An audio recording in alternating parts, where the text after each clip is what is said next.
Now that you have your list, how do we reach out to them? What are we going to say? Are we going to talk about insurance? Are we going to talk about financial planning? Are we going to talk about, we have an opportunity? What are we going to talk about?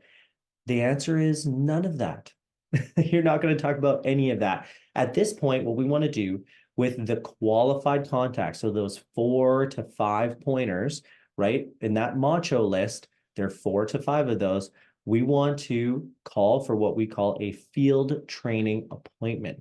So this is an appointment where you and your field trainer are going to sit with them either over a video call, in person at their home, or at our office to go through a very brief presentation, more of a conversation, okay? And so in order to set an appointment, we want to focus on what the appointment's going to be about, which is your field training, okay? Now, a couple of things that we want to think about when we're booking field training appointments is we want it to be a date and a time with both spouses, right? So married or common law, right? So most of them are going to be couples. We want them both to be there. They both have to be there for it to be a qualified field training appointment. Okay, they both have to be there. We want to call over the phone. We don't want to text. Why? Because when you are calling someone, they are going to take you more seriously. It's more professional to have a conversation over the phone. If, let's say, for example, you are going to reach out to your parents and normally you text them, that might be one exception. But outside of that, I would call. Even your parents, I would call them. Because if you call over the phone, they know that you are taking this seriously, right? And if you're nervous to call them over the phone, that's okay, right? You will get used to that. It's really not that hard. What we're asking over the phone is very, very simple. You're not going to explain a bunch in detail. That's not the point. The point of the call is just to find a time and organize the details for our training appointment. Okay. Once you get to the training appointment, that's where the details will be discussed. Your trainer can go through everything. That's not the goal of you setting the field training appointment. You want to know your schedule before you call, right? And you want to know your trainer schedule as well. So either you're going to have a calendar link that you're going to have your trainer schedule, or your trainer is just going to let you know generally when they're available. And you're going to want to have an idea so you can book a time when you call. When you call, you want to set an appointment. You don't want to call just to share information. You're not calling to, ask a bunch of questions. The goal is just to call and find a time where you can actually sit down with your trainer and go through some information. So the only goal of that call is to book a time. No appointments during meeting times. Okay. I think this should be obvious, but I'm going to go through this. You should be at the meeting, and your trainer definitely will be at the meeting. So there can't be appointments during meeting times. Stick to the script. So I'm going to go through that next. It's important what to say, but even more important is probably what not to say. Don't say things like sales, investments, insurance. Yes, those are some of the products and offerings that we have, but we don't know what their experience has been, and we don't want to create any resistance before we even get to the appointment, right? We don't know if they already have investments, maybe they already have insurance, and that's okay. It's still going to be a great training call. Honestly, if they have some of those things, even better. But if you bring it up on the call, they're going to start to ask you questions. And they're going to be questions you don't have the answers to because you're brand new, right? You're still in field training. So don't say things like sales, investments, or insurance. This is what you're going to say.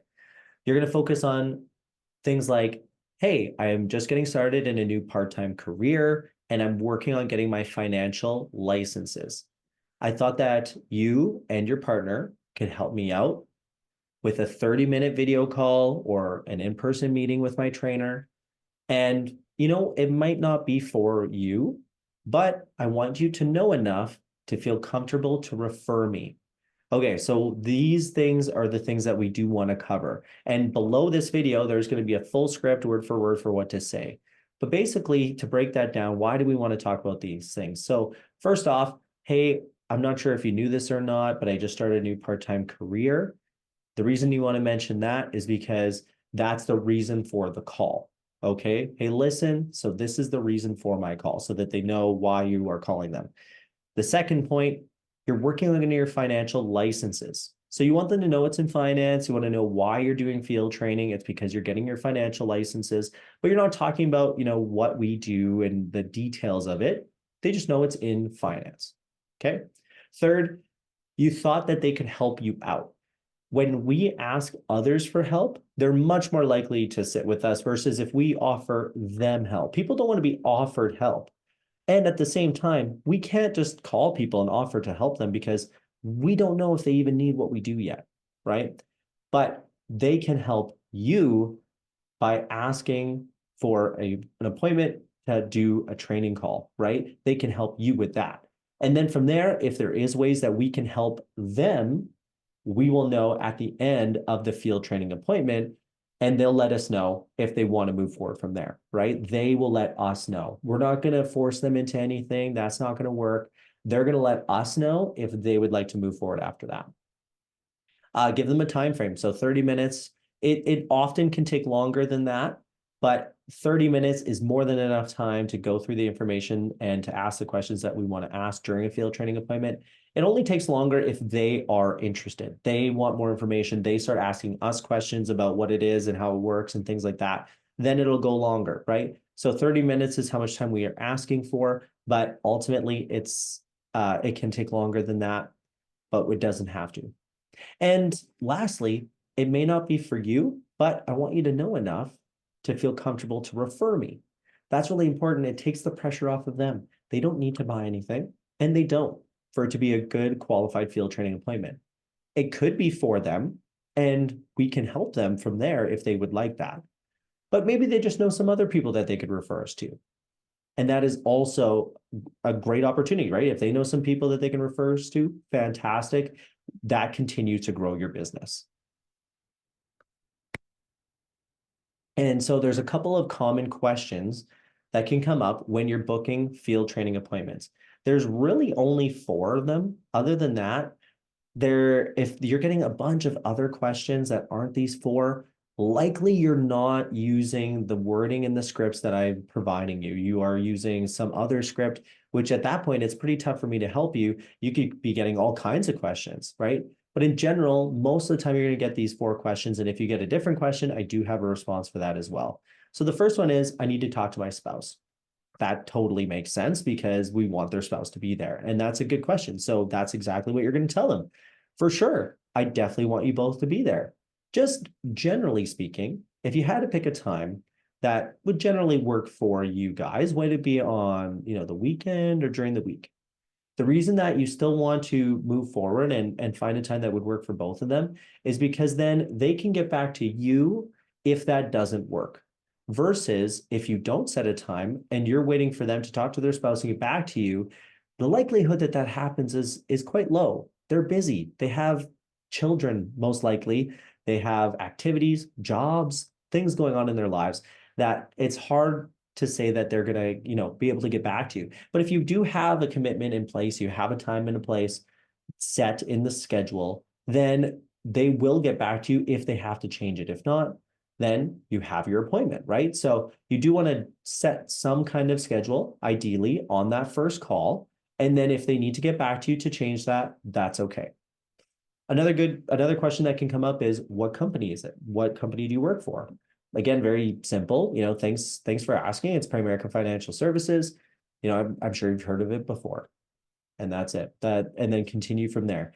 You want to always finish your statement with a question, right? So you want to continue the conversation. So thanks so much for asking. It's Primerica. I'm sure you've heard of it before.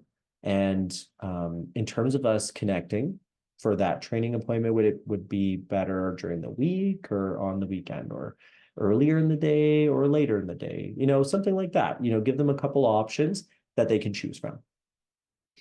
Another question that can come up or more of a statement is, I'm too busy or not interested. Not interested, that doesn't really make sense because you haven't offered anything to be interested in or not. You're just asking for help. So if you're getting, I'm not interested a lot, again, make sure you're actually following the script. You're not offering anything to be interested in at this point. You're just asking them for help, right? But being busy, that could definitely come up. So something you can say, it's really not going to be that long, 20, 30 minutes. I would really like your help with my training. And like I said, it might not be for you guys, but it would help me out in the future if you might know someone that could use what I do. When people say they're really busy, some, times they could be, but it's not actually that common. We're not asking for a lot of time.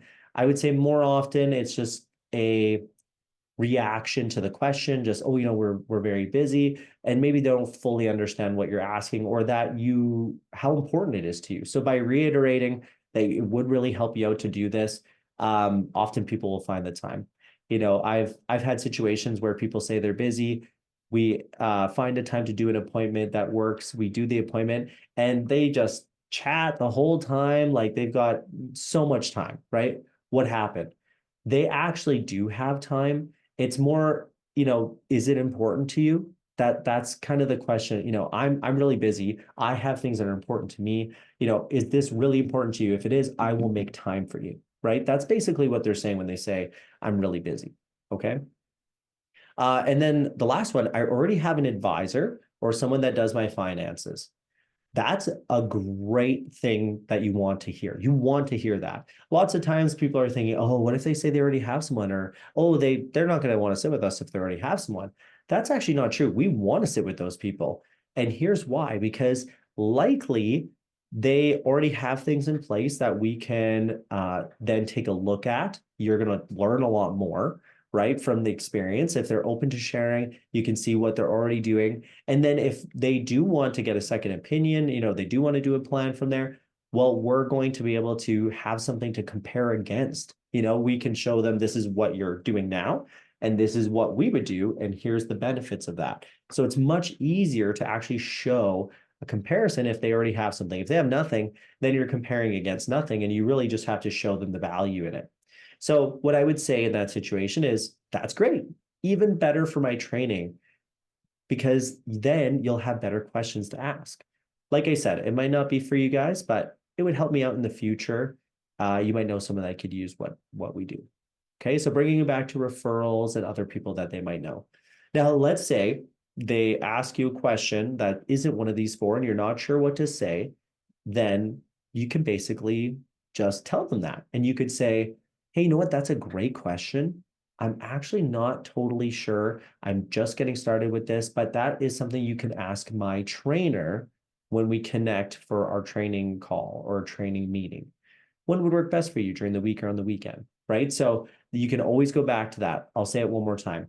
You know what? That's a great question. I'm actually not totally sure because I am new and I'm just getting started, but you can ask my trainer when we connect. So when would work for you? And so you can see that at the bottom there, what we call alternative of choice. So that's one the questions that you can use to give them alternate choices at the end of your statement. Would during the week, on the weekend work better for you, earlier in the day, later in the day, this week, next week. That way, it just makes it a lot simpler to move the conversation forward. They have a couple of options. You give them a couple ideas when you're available. I'm available on Tuesday this week, or maybe Thursday would be better. Things like that. Now, what if someone is not qualified? So we just went through appointment setting for qualified 4 to 5 pointers, right? But what if they're not qualified? What do we do with people on our list that are not qualified? Well, people on our list who are not qualified are likely going to be more interested in the opportunity to earn a higher income than the opportunity to plan for the future. They're often, younger, maybe they don't have dependents, things like that. They're not as concerned about planning for their financial future as they are about, their careers, their ability to earn income and things like that. So what I would do with the ones that aren't qualified is you can actually reach out to them, either a text or a phone call, and just ask them if they would be interested in an opportunity, right? Are they looking for something? Maybe it's part-time, maybe it's full-time, right? And again, these are only people that you would like to work with. If you wouldn't want to work with them, then don't reach out to them about this. But if you would want to work with them, you think they are credible, that they are hardworking, that they have integrity, then this is what I would do. You can text them this, you can call them, and then you can, if they are interested, you can have your manager, your trainer, reach out to them to get them some more information. So if that's me or another field trainer, then we would give them a call, we'd ask them some questions, and we could make a plan from there if they're a good fit. Okay. If they are qualified, put them in front of your field trainer, ask for help for a field training appointment, even if you would like to work with them as well. Why? Because if we do a field training appointment and we have a conversation with them and they aren't interested in working with us, we can still do things like their own financial needs analysis. We can talk to them about referrals. There's a lot that could still happen. And likely they are in the market or interested in what we do. But if we just ask them if they're interested in working with us and they aren't, it's harder to go back and then ask them for help with a field training appointment after that. So it's better just to ask for help with a field training appointment and then let your trainer do the rest from there.